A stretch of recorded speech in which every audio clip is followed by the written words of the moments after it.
e vështirë. Si është ujë në Rubineta, se pishëm Shqipëria?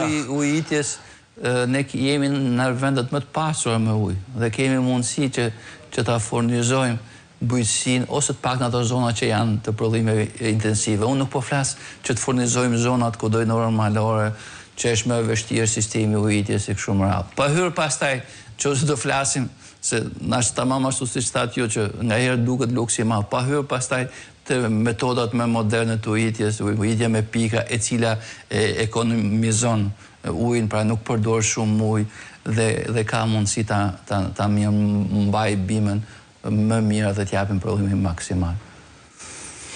Dhe pavarësisht se ne flasim, ne kemi diskutuar disa herë bashkë, pavarësisht se ne bëjmë detyrën si opozitar, e shoh se don't care, e shoh se nuk ka asnjë lloj interesit për bujqësinë shqiptare, sikur këto fermerët që punojnë tokën janë ca njerëz që kanë ardhur nga një planet tjetër dhe nuk ndoshta nuk kanë ç'bën ose ndoshta të gjithë po mundohen të marrin mundësitë sa kanë. Shumë prej tyre po ikin. Po patjetër.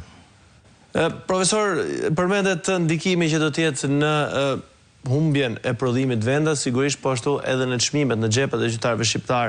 Do të ndikojë kjo edhe për turizmin, sepse ka shumë qytetar, shumë të huaj që vinë këtu për prodhimet vendase, ndërkohë që hanë mish brazilian apo fruta perime që vinë nga jashtë. Patjetër. Pra na dëmton kjo nga ky aspekt tjetër? Patjetër, është në qoftë se ka një sektor që është i lidhur drejt për drejt me turizmin dhe me zhvillimin e tij është pikërisht bujqësia dhe blegtoria.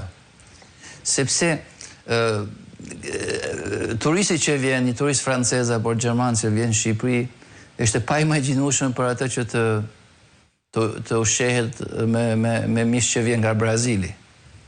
Aja vjen këtu për të shijuar ca produkte made in Albania, pra ca produkte ushqimore apo bujqësore që janë të lidhur me një zonë të caktuar gjeografike, apo një produkt tradicional i garantuar, pra edhe një një djath Gjirokastret, apo një gliko përmetit, apo një verë kalmetit i Lezhës. Kemi parë në fakt, edhe ne kur udhëtojmë që ka specifikat e tyre çdo vend, prodhimet e veta. Po kjo nuk do të jetë vetëm për t'i përmendur ne, do të jetë një lloj politike mbështetëse, subvencionuese e indikatorëve gjeografik, e produkteve tradicionale të garantuara, pra do të jetë një politike e madhe kombëtare në lidhje me turizmin. Pra me çfarë mishi do ta furnizosh ti një turist kur janë vetëm sipas dhënave të Instatit, që duhet ta themi, të dhënat e Instatit merren nga Ministria e Bujqësisë. Pra në një farë mënyrë është ai që është shkaktari i katastrofës që nxjerr dhëna, dhe detyrimisht ai nuk do i nxjerrin dhënat të këqija për veten e vet.